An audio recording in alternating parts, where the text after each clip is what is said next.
मुंबई मराठी पत्रकार संघाची नुकतीच निवडणूक झाली।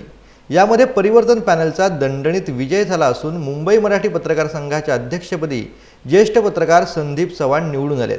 तसेच त्यांच्या परिवर्तन पॅनलमधील 14 पैकी 14 सर्व उमेदवार हे निवडून आलेले आहेत। उमेदवारांना निवडून देऊन 100% परिवर्तन केल्याबद्दल मुंबई मराठी पत्रकार संघाचे नवनिर्वाचित अध्यक्ष संदीप चव्हाण यांनी सगळ्यांचे आभार मानलेत।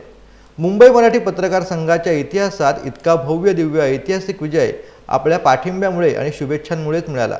आपण दाखवलेल्या या विश्वासामुळे मी भारावून गेलो आहे आणि या भव्य विजयामुळे जबाबदारी देखील वाढली आहे, असं देखील यावेळेला संदीप चव्हाण म्हणाले।